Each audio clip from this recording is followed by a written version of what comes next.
glimpse pa lang yan. Ang ganda. Uso ba talaga dito yung mga jet sa France? Oh my God. Ina-upload ko na yung mga Dubai vlogs. May Starbs pero ayoko yan. Yung Paris Airport. Hello guys! I'm back again with another video at ngayon, nabasa nyo naman sa title, first time po natin pupunta sa Europe! And ngayon, nakapag-check-in ako. So ngayon, ang airline natin is Emirates and again, isa na naman to sa mga first time natin mag-Emirates, first time natin mag-Europe at mamaya at sa separate na vlog, isi-explain ko sa inyo kung paano tayo nakakuha ng Schengen visa. But now, mag-focus na muna tayo yung biyahe natin from here sa Manila, going sa Dubai, then from Dubai, going to Paris. Okay, so ngayon, let's go. So, nung nag-check-in ako, binigay na sa akin yung lahat ng mga boarding pass. So, binigay na dito yung mismong Manila going to DXB. Binigay na rin dito yung DXB going to CDG, which is sa Paris, France. Tapos binigay na rin dito yung visa and transport information, tapos hotel voucher. Kasi share ko lang sa inyo, kapag kasi nag-book kayo ng Emirates, merong layover. And kapag sa layover na yun, kapag mahaba ng ito, specific hours na to, is pwede kayong lumabas, pwede kayong magkaroon ng transit visa for free. Ang may sagot niyan is si mismong Emirates. At ngayon, inavail natin yun. At nung nagpaplano ko, sabi kong ganyan, gusto ko medyo mahaba yung layover para makapag-layover tayo sa Dubai. At ngayon, naaprubahan tayo ng transit visa at makakapag-vlog tayo doon, pero sa separate na lang yun na vlog, okay?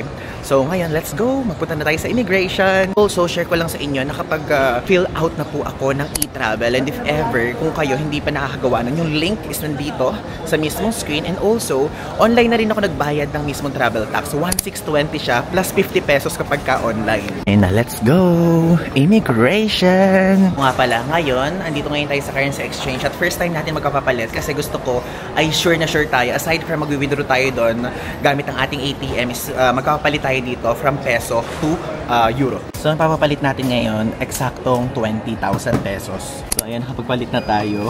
And tignan nyo, yung 20,000 pesos, 320 euros lang. So, yung 20,000 natin, sinuklian tayo ng 16 pesos. Tapos, ito, yung mismong euro na nga. Okay, so ngayon, let's go na dun sa immigration! Sana konti lang yung tao. So, share ko lang sa inyo. Ngayon po ay 5:13 AM. So, sasabihin ko sa inyo kung ano yung lagay ng traffic ko dito. Wah! Hala, ang daming tao. Haba ng pila. Okay, so tapos na tayo sa immigration and napakahaba ng pila. Like, mahaba ang pila ng 5 o'clock onwards, ganyan. So, medyo almost an hour ako dun pumila. And ngayon, gusto ko lang i-share sa inyo yung ating kaganapan ngayon. Diba? Napakabilis ng pangyayari. At alam nyo, tuwan-tuwa ako dun sa immigration. Ang tinanong lang sa atin, saan ang final destination? And alam nyo ba, first time na sabi natin, Paris po. Nakakatuwa. Natutuwa lang ako. Small wins to guys sa ating lahat. Kasi syempre, usually ang sinasagot natin, Japan, Malaysia, ganyan, Taiwan, Singapore, Hong Kong, ganyan. Pero ngayon guys, naisagot na natin yung Paris. So yun, gusto ko lang din i-share sa inyo na I'm so happy dahil itong ating year-ender trip and dun tayo magi-spend ng ating New Year's Eve and first time yun. First time tayo mag-New Year sa Europe pa. O diba? And aside from that, gusto ko i-share sa inyo na ito nga po palang trip natin sa Europe ay in collaboration with SMB Travel. And kung hindi nyo alam, yung SMB Travel, ilalagay ko dito yung logo nila. Noon pa lang nakikita ko na yan sa ating mga friends na content creators. Sila Hazel King, yan. Tapos yung mga friends natin si Archie, si Maki. Diyan sila nagpaayos din ng visa assistance, which is tayo din. Pero sa susunod na vlog ko siya i-explain. And ano naman to guys, share ko lang sa inyo, partial lang tong collaboration. Hindi siya buo, okay? Hindi buo. For transparency purposes lang din. So, tayo ang sumagot ng flight natin. So, yung presyo po ng flight natin, so, Emirates siya. And may layover sa Dubai. At ang pinili ko, yung may mahabang layover para makalabas tayo ng airport. Which is, nauna na yun, i-upload ko na yun by this time kasi uunahin kong i-upload yung quick layover natin sa Dubai. And yun, gusto ko lang i-share sa inyo na ito po yung price na binayaran natin sa ating flight. Ayan. And yun, I'm so happy. So, itong mismong collaboration natin with SMB Travel is actually for TikTok nga lang to, pero again, sabi ko sa inyo, mahal na mahal ko talaga ang YouTube community and gusto ko ding araw-araw din ako nag-upload kasi medyo matagal na din tayo nagpahinga. Kaya yun, ang gagawin natin ngayon, hindi na siya yung parang before na parang ang setup kasi natin, di ba, by ganap natin, ganun. Pero ito, kasi 12 days tayo sa Europe and almost 2 weeks siya at ngayon ang gagawin natin is daily daily vlog, like kung ano yung araw ngayon, buong araw ko i-vlog, ganyan. So kung ano yung mga ganap, okay? So ang ating ruta po dito sa ating ganap na to ay France, Switzerland, and Italy. Yun lang talaga. Kasi diba, konting introduction. Naaalala nyo before, naghahanap talaga ako, sabi kong ganyan sa inyo sa mga vlogs, is gusto ko talaga mag-tour package pag magpupunta akong France. Kasi guys, share ko lang din sa inyo, mas natatakot pa po ako sa France kaysa sa India at sa mga ibang bansa. Bakit? Kasi madami po talagang pickpockets doon. Kaya I think perfect din talaga na kinontak tayo ni SMB Travel noong kailan ba tayo kinontak? July ata. So ito ilalagay ko yung screenshot dito kung kailan tayo kinontak.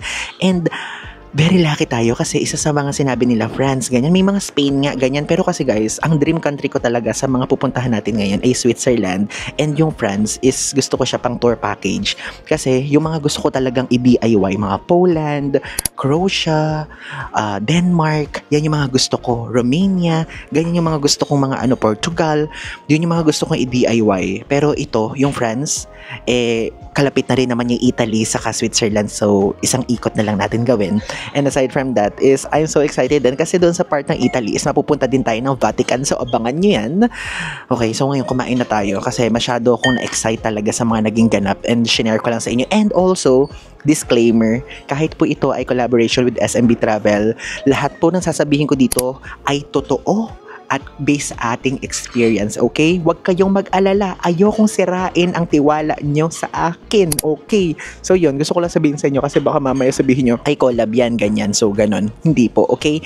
Sasabihin ko sa inyo ang totoo, okay? So aside from that, ito po, yung mismong pinaka-collaboration post na to, ay ipopost ko siya sa TikTok. So abangan nyo pa yung mga ipopost ko sa TikTok. Pero itong sa YouTube, talagang super detalyado kasi simula paggising, simula pag-transfer, ganyan, ay share ko sa inyo. Okay? So, kumain na tayo.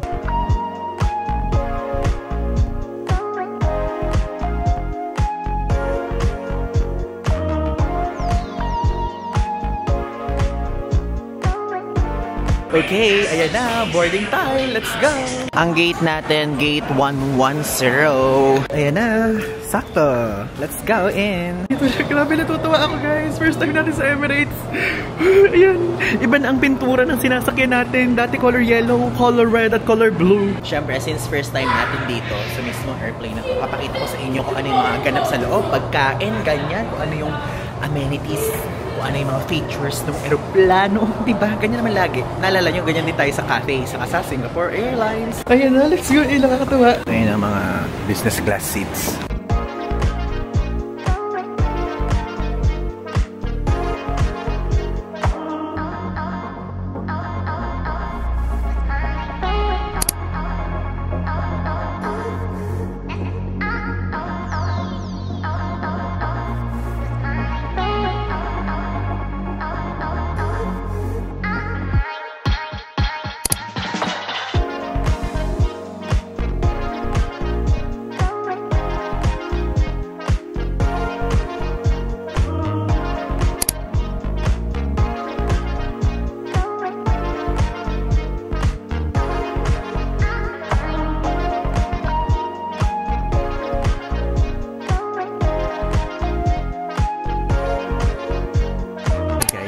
Finally, andito na ngayon tayo sa Dubai. Ito yung itsura ng arrival. Wow. Ito yung Dubai Connect. Magtatanong tayo walang tao. Punta sa Dubai Connect, isundan lang natin yung arrival sign. Let's go! Okay, so sasakay tayo ng train ngayon. Parang sa mga ibang airport din. Ayan na, yung Dubai Connect. Pumunta tayo muna dyan. Guys, finally, nakalagpas na rin tayo sa immigration. Alam nyo ba, medyo na-stuck ako dun sa immigration. Nakailang immigration officer ako dahil singkit po tayo. Kailangan malaki yung mata natin. Kapag ka tayo ay magpapapicture sa kanila, like ilang beses na sinasabi ng mga immigration officer na open your eyes, widen your eyes. Akala nila, guys, hindi totoo yung ganitong mata natin. So yun, ang ginawa ko is lumipat pa ako dun sa parang passport control na naka-isolate. Diyos ko. Natakot ako. Pero okay lang, wala namang problema. Gusto ko lang i-share sa inyo na kapag kapusingkit kayo at nagpunta kayo dito, pag pipicture na kayo sa immigration, idilat nyo na ganyan. Okay? Yun lang. Ganito pala sa Dubai, guys. Babalik tayo dito. Promise. Since magle-layover tayo, dito tayo sa Emirates Hotel Desk pupunta. Nag-withdraw na ako dito. So, ilalagay ko dito yung picture kung saan ako nag-withdraw. Alam nyo ba? 300 lang na dirham yung winidraw natin. Kasi syempre, hours lang naman tayo dito. Tapos guys, alam nyo, 5,000 plus na inabayad, nabawas ating account. Dito, yung mismong pick up location. Let's go. Ito na ang pick up sa atin. Ayan, Copthorne. Okay, so dito na ngayon tayo sa ating hotel. And ang hotel natin is ang Copthorne Airport Hotel. Napakalapit lang niya sa airport talaga, ganun. And karamihan sa mga nagche-check-in dito is mga passenger ng Emirates na merong mahahabang layover, ganyan. Ang ganda ng room. Pero sa separate vlog ko na lang ipapakita sa inyo, which is nauna ko na siyang i-upload. Panoorin nyo na lang yun kasi detalyado yung vlog na yun. Tapos, aside from that is, lumabas pa ako. Lalabas pa ako. Basta nauna nyo na kasi panoorin yon. So, mag-explore tayo ng Dubai. And, yun, panoorin nyo na lang yon. At ngayon, yung susunod na clip dito is yung papunta na ulit tayo dun sa mismong DXB o sa Dubai Airport going na sa Paris, France. Okay, so I'm back. Andito na ulit tayo sa Dubai Airport. At ngayon, papunta na tayo sa ating boarding gate. So, if ever kung hindi nyo pa napapanood, panoorin nyo yung quick layover vlog natin dito sa Dubai. At ngayon, doon sa ating boarding gate, hahanap tayo ng malapit na restaurant para hindi na tayo maligaw, no? Para hindi na tayo lalayo pa. And B32 ang na-assign sa atin. Uy, pero may McDo, oh. May Starbucks, pero ayoko yan. Gusto ko ng meal. Okay, so dito tayo ngayon sa McDo. Bumili ako ng breakfast natin. At ang binayaran natin ay 27 dirhams. So far, ito na yung pinakamurang nakita ko. Grabe. So, ngayon, let's eat. Okay, nakapasok na ako, guys. At meron na yung mga kasama dito, mga Pilipino, nakakatuwa. Like, hindi kami magkakasama sa isang tour, pero kasabay natin sila sa flight. Diba? Masaya yun. Masarap sa feeling na meron tayong kasamang Pinoy at naririnig. Nakakadagdag comfortable yun. Pasakay na tayo ngayon sa airplane. Pre, tulad dati, ang pinili ko pa rin aisle seat para hindi tayo mahiya makiusap pagka kunyari gusto natin mag-CR, ganyan. And kasi mahaba yung flight time. Like 7 hours, ganon. Or yung exact time ilalagay ko dito from Dubai to Paris.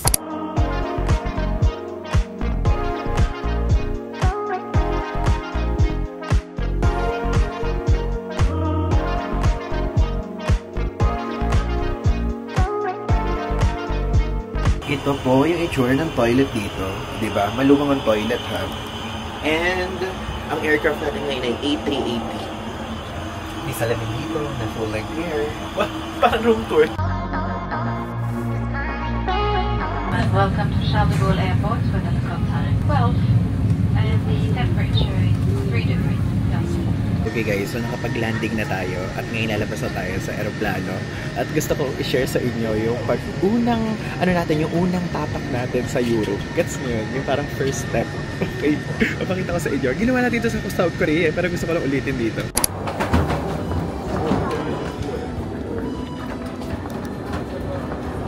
Ayun, lalabas na tayo. And may pick up sa atin dito sa airport. Mamaya i-explain ko sa inyo. Yung Paris Airport. Bienvenue! Wow, kakatuwa! Pagpasensya nyo na ako ba kasi iba-iba ang mga tono dito, mga accent, ganyan, pagbigkas, hindi ko po talaga kaya. Lito-lito na nga ako sa Japanese tapos sa Thai.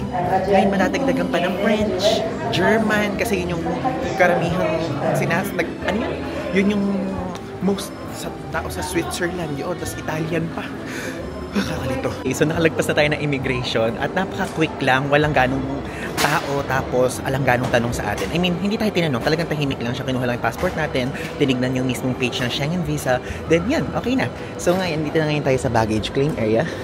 So 14 tayo, ito yung 14, ito yung 13. So let's go. Wait, hindi pala natin nagawa yung papakita ko sa inyo yung paghawak ko. Welcome to France! Ivan de Guzman! So, time check, ngayon po ay 12:31 PM po dito. And dito sa world clock ko, ayun o, nakalagay na dito yung mga oras. Like sa Manila, 7:31 PM. Sa Dubai kanina, nandun tayo, is 3:31 PM. Sa Paris is 12:31 PM. Diba? Ang haling tapat dito. Dumating tayo, samantalang sa Pilipinas, patulog na yung mga tao. Okay, so ngayon nakalabas na tayo at hanapin na natin ngayon yung pick up sa atin. May nakalagay na Paul Ivan de Guzman and kasama na yun sa in-arrange ni SMB Travel. Kapag nag-book kayo ng tour package sa kanila, hanapin natin.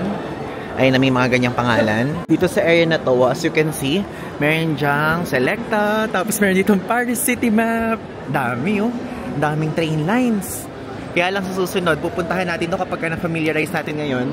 Pupuntahan natin then if ever i-DIY natin, Pero kasi ang priority ko sa susunod is yung mga ibang bansa dito sa Schengen area.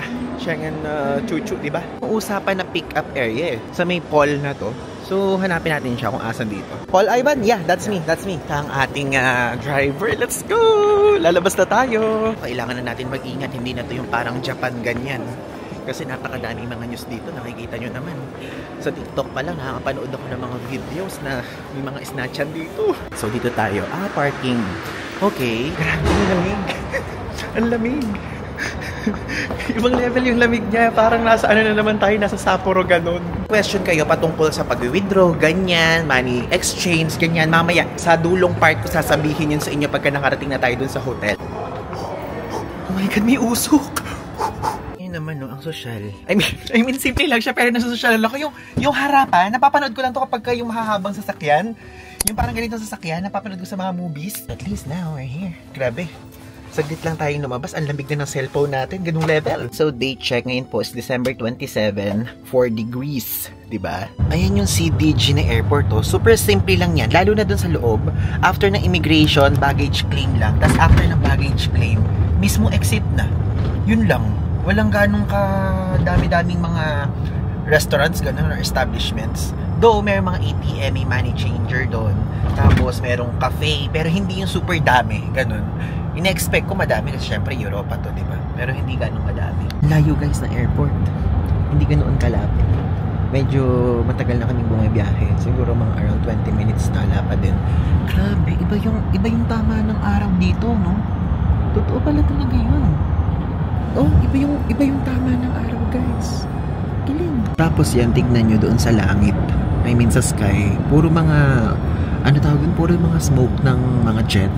Uso ba talaga dito yung mga jet sa France? Ayan, so andito na tayo ngayon sa ating hotel. Na-drop off na tayo dito sa Mercure Paris Porte de Versailles Expo. Tama, may bigkas ko. Tara na, pumasok na tayo. Ayan. Actually, yung start ng trip talaga na to is December 28 pa. Pero maaga tayo ng isang araw. Kasi maaga nga ang pinili kong araw na pagpunta dito. Ay, nakahita. Nakahita sa kanila. Ano ba yan? Nakahita.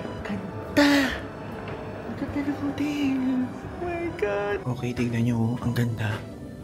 Ito na yung area natin. Okay, so napakabilis lang nakapag-check-in na tayo. Pero ngayon, samahan nyo na muna ako. Lalabas na muna ako kasi sasamantalahin ko na maaraw pa at mag-picture tayo sa labas kasi first day natin ngayon. Tapos mamaya i-explain ko sa inyo kung paano yung mga naging kaganapan simula nung nasa Metro Manila tayo. Anong libreng water? Okay, move tayo. Nagulat pa. Kasi guys, dito sa Europe, mahal ang tubig. Kaya precious yan dito. Alang hotel na to, kasama na to dun sa tour package. Nasabi ko naman sa inyo kanina, di ba? Ayan o, tignan nyo! Ito na tayo sa Paris, France! Hanggang ngayon, hindi pa rin nagsisink in sa akin. Like, literally guys, hindi ako pa rin makapaniwala na nandito na tayo ngayon. At ngayon, maghanap tayo dito ng photo spot na malapit sa hotel. Kasi kailangan ko mag-upload sa Instagram para may update ko na kayo agad dyan. Kaya if ever hindi nyo pa ako pinapollow doon, is ayan, andito yung mismo social media handle ko. Follow nyo ako para mag-update kayo real time. Okay, so dito tayo kumain guys sa Eklo. Okay? Katapat lang yan ng ating hotel ito.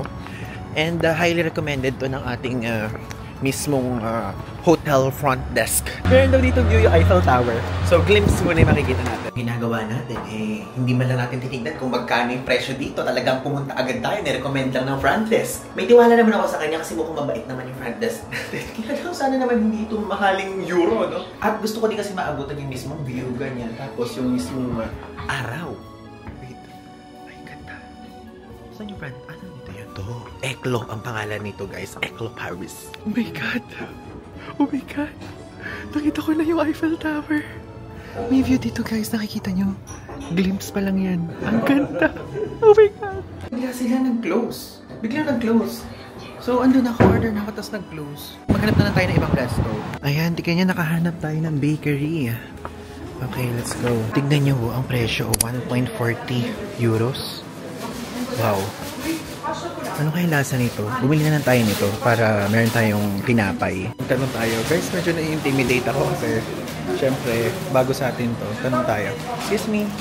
Do you have croissant? Croissant? Oh, you don't have? Okay. Thank you. So, bumili tayo ng dalawang tinapay. 4 pounds na to agad. Diba? Ganun agad yan. Okay, so now we're back dito sa room at i-room tour ko na kayo kasi hindi nga tayo nag-room tour kanina, diba? So, very simple lang. Ito yung mismong entrance. Makikita nyo po dito yung pintuan. Dito, meron ditong open cabinet. So, medyo madumi na. I mean, andito na yung bonnet ko. Tapos, ito yung portable bidet. Kasi alam nyo naman, dito sa Europe, wala pong bidet dito. Kaya buti na lang meron tayong daladalang portable bidet. And, ayun yung mismo toilet. Maganda siya. Very simple, pero maganda. Tapos, dito sa side na to, ayun yung may toilet bowl na kung saan wala po talagang bidet. Okay? So, in-expect ko sa entire trip natin, puro mga walang bidet. And, wala ding mga toiletries na provided. What I mean is yung parang pang-shave, ganyan. Pero, pwede kayong humingi ng pang-shave dun sa mismong ibaba. Humingi ako ng shaving kit, buti na lang, binigyan tayo. Kasi hindi tayo nakapagdala dahil yun ang nakalimutan ko. Then, meron naman dyan mga salamin. And dito sa side na to, meron dito mini bar. Na kung saan tinatawag ko yung mini bar, meron dyan tea, coffee, tapos meron electric kettle, tapos meron tayong baon na ganito, foldable na tumbler para meron tayong lalagyan ng water kasi may pa-free water dito kasi ang mahal-mahal kaya ng water dito ngayon sa Europe. Tapos dito sa side na to, ang refrigerator. Tapos andito din yung safety deposit box. Dito naman, yan po ang makikita nyo sa room. Pinaka-bed. Tapos, ayan, meron dyan telephone. Meron ditong aircon.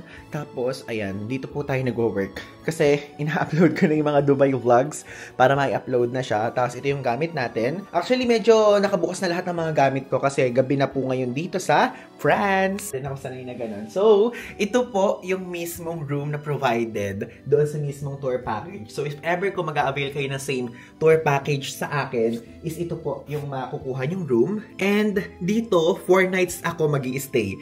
So, sa entire France nating trip is puro dito tayo matutulog, okay? So, if ever, merong mga tendency na kapag kunyari fully booked dito, ililipat kayo sa iba, pero same star. Kunyari, 4-star. Puro 4-star kasi talaga binibigay ni SMB, okay? So, yan din nakita ko sa mga review. So, if ever, magbasa na lang din kayo. Okay, ngayon, sasabihin ko na sa inyo yung summary ng araw natin simula doon sa Pilipinas, papunta dito sa Paris, France, okay? So, napakadali lang ng pangyayari kasi ang medyo matinik lang talaga dito is yung pag-aayos ng Schengen visa, which is napagtagumpayan naman natin yun.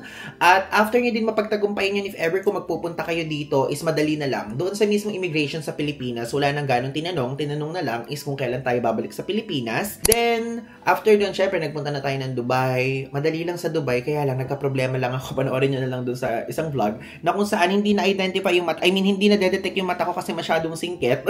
Tapos, after noon, na-aprobahan tayo ng transit visa and lumabas tayo, in-explore natin yung mismong Dubai. Then, bumalik na tayo nung flight na natin from Dubai to CDG. Then, okay na. Pagdating natin dito sa CDG, okay din yung mismong immigration officer nila dito. Walang tanong. Like, walang tanong talaga. Alang tinanong kung ano yung itinerary, hindi tinanong sa akin yung mga ganong klaseng tanong.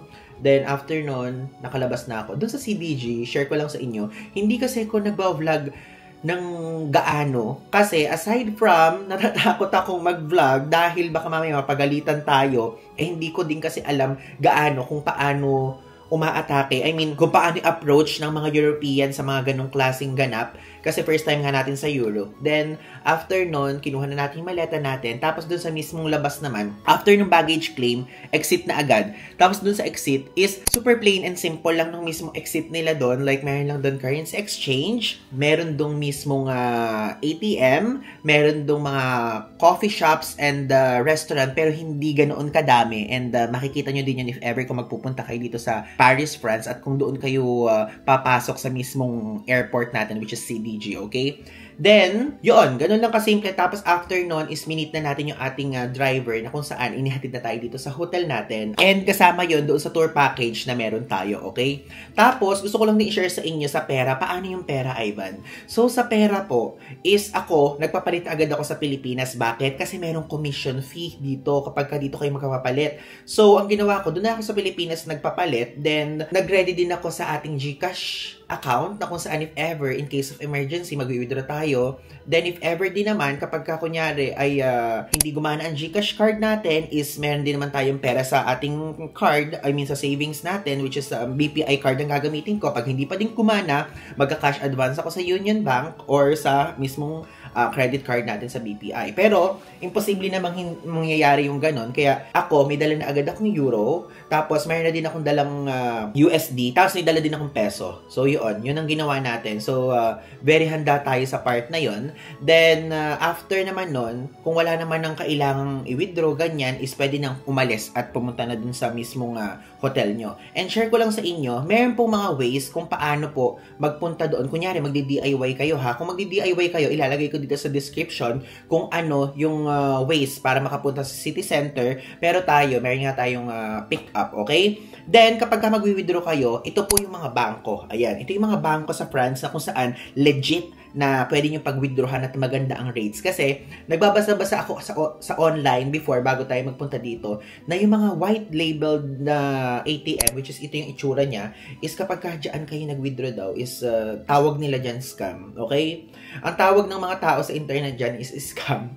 Pero, ewan ko kung may nakasubok na sa inyo, pero as much as possible, dito sa mga ATM na to, sa mga bangko na to kayo mag-withdraw at pwedeng iwasan nyo na rin itong mismong ATM na to. Okay? So, yun po. After nun, okay na. Then, dito, sa mismong France, is nung dumating na tayo dito sa mismong hotel natin, ayan, in-explore na natin, naghanap tayo ng restaurant, kaya lang, yung pagdating natin dito, sakop naman sa parang close yung mga restaurants. Kasi dito po sa France, specifically dito sa Paris, is merong time lang na bukas at may time na sarado. So, napag-abutan tayo ng sarado, and ngayon, kabubukas lang, actually, kabubukas lang, 7 o'clock, medyo inaantok na ako kasi itong 7 o'clock na to, ang 7 o'clock na to, ang oras sa Pilipinas na to ay 2 a.m. Okay? So, parang feeling ko yung katawan ko pang Pilipinas pa din, pero kailangan ko na mag-adjust ng oras dito kasi almost 2 weeks tayo dito. So, kailangan talaga i-adapt natin yung oras nila dito. And share ko lang sa inyo, dito po sa Paris, is kaya sarado yung mga restaurants ng time na to at bukas ng time na to. Ayan, nilalagay ko dito. Kasi po, hindi po sila kumakain in between meals, okay? So, kasi diba usually sa atin sa Pilipinas is lumalabas tayo, kunyari, mga 4 o'clock kumakain tayo, ganyan. Minsan 3 p.m. kumakain tayo. Pero dito po, hindi, okay? So, nagbubukas na lang sila 7 p.m. onwards. Ayoko nang lumabas nga. Lalo na, ayoko naman maglakad-lakad. Unless mag-Uber ako. Kaya lang ayoko na muna. Bukas na lang tayo mag-e-explore kasi may free time naman tayo tomorrow. And yun lang naman ang gusto kong sabihin sa inyo. And also, alam nyo ba, nag-announce na kasi ko na nasa Paris, France ako sa Instagram. Ito ipapakita ko sa inyo. Ayan. Nakikita nyo tong post na to. Tignan nyo na lang sa Instagram account ko. Ilalagay ko yung username ko dito sa mismong screen. Alam nyo ba, habang pinipicturean ko to, natakot na naman ako. Alam nyo, natatakot na nga ako dito sa France. Meron sa ating lumapit na lalaki. Meron sa ating lalaking lumapit na patalikod. Gets nyo yun? Patalikod. Then, kasi meron akong tripod. Ang gamit ko pong tripod, yung Ulanzi na tripod na ginagamit ko lagi. Ewan ko kung nakita nyo na sa vlog yun. Pero nasa loob kasi ng maleta. Then, bigla ko na lang hinawakan na gano'n at nagulat ako. Nakita niya, nagulat ako. So, yun, after nun, alam niyo yung parang nagpatay mali siya na lang ako na parang, okay, ganyan. Ganyan na lang ako, tapos kinuha ko na. Tapos, yun po ang reason kung bakit after nun, bigla-bigla naman tayong nagpunta na agad dun sa mismong supermarket at dun sa mismong, bilihan ng tinapay. So, diba? Kaya lalo tayo natakot. So, after nun, umuwi na tayo dito sa mismong hotel. Okay? Then, ito na ang nangyari. Pero bukas, ang gagawin na lang natin para much safer is mag-Uber na lang tayo sa mga pupuntahan natin. Kasi po, dito, sabi din ng front desk, tao dun sa front desk is safer ang Uber dito kumpara sa taxi kasi yung taxi medyo nagmamahal daw. Pero kapag ka Uber, tulad sa atin sa Pilipinas, tulad sa atin sa mga pinupuntahan natin sa Hong Kong, ganyan, tapos sa Taiwan, is fixed rate siya. Parang Grab din sa atin. So yun, I suggest if ever, kung hindi kayo magme-metro, kung hindi kayo magbabus, mag-Uber na lang po kayo kapag ka dito, okay? So, simula bukas naman natin i-explore yung mismong France. And ngayon, ito pa lang naman, very summary lang ang ginawa natin. And also, share ko lang sa inyo, di ba nga tulad ng sinabi ko sa inyo, na ito po ay tour package. Okay, so, I know na, kasi, syempre, nung una, alam ko na agad, okay, karamihan sa audience ko is gusto DIY. Pero kasi, tulad ng sinabi ko sa inyo, ako personally, preferred ko talaga mag-tour package sa France alone, ha? Pero since meron na tong katabing mga bansa, so dinamay na rin natin yun. And also, yun pong package natin, ang cover po nito ay France, Switzerland, Italy, tapos merong place na kung saan pupuntahan natin doon sa Vatican. And ang cover natin dito is Paris, Burgundy, Lyon ba to? Hindi ko alam basa. Tapos Lyon.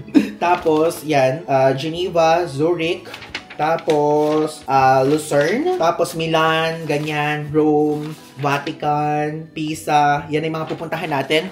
And super kompleto na po ito, yung itinerary nakahanda na. Tapos sa mga susunod na vlog, makikita nyo na lang yung mga inclusions. Kasi meron po mga ticket na rin kasama sa iba. At sasabihin ko din naman sa inyo kung ano hindi. Kasi super detalyado ang gagawin ko. Like, day 1 na pagkagising pa lang. I mean, day 2 na pagkagising pa lang, i-vlog ko na agad para makita nyo. Tapos kung ano yung mga hindi pa natin nakikita. Kasi nanood din ako ng mga vlogs online. So meron ako mga hindi nakikita na hinahanap ko. So yun, tatry din nating i-vlog yun para makita nyo din. Like for example, kung ano yung mga presyo ng ganito, kung ano yung mga kung paano ganitong pamamaraan, mga ganyan. Basta makikita nyo lang sa mga susunod na vlog. At ngayon, magpapahinga na muna ako kasi alam nyo, yung body clock ko medyo sirang-sira na talaga guys. Tapos yung sleeping clock ko, wow, body clock, sleeping clock yon. So ngayon, hindi na ako lalabas at meron naman tayong biniling tinapay. Ayan, ito. Ito nga po pala binili natin tinapay. Ano to? Pain ang chocolate. Basta hindi ko talaga mabigkas yung French na yon. French word na yon, okay? So don't judge me, okay? Hindi po tayo nagpapatawa. Baka kasi magsabi na naman na nagpapatawa tayo. So yan, medyo nahihirapan talaga ako sa French. So ito, kainin na muna natin. Ang sarap.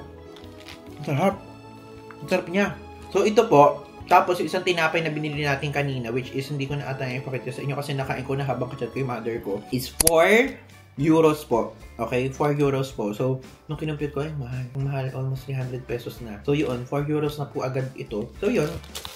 Gusto ko lang din i-share sa inyo na masarap naman yung mga tinapay dito at feeling ko, kailangan ko na rin sanayin yung sarili ko sa mga pastries. Okay? Sa mga bread, ganyan. Kasi, wala nga ditong rice. I mean, bihirang-bihira, okay? So, yun lang po. If ever kung meron pa akong mga nakalimutan, isasama ko na lang sa mga susunod na vlogs. And I'm hoping na sana po, panoorin nyo po in chronological order itong ating Europe travel series. Dahil mayroon akong mga sasabihin sa mga susunod na vlogs na kung saan konektado po sa isa't isa, okay? Yun lang guys, maraming salamat. If ever kung meron kayong thoughts, i-drop nyo lang dito sa comment section. And also, kung meron kayong tanong sa akin na gusto nyo i-DM sa akin or i-private message, is open po ang ating Instagram account and Facebook page, okay? Maraming salamat po guys. Again, Ivan De Guzman po. So, yun lang. Thanks!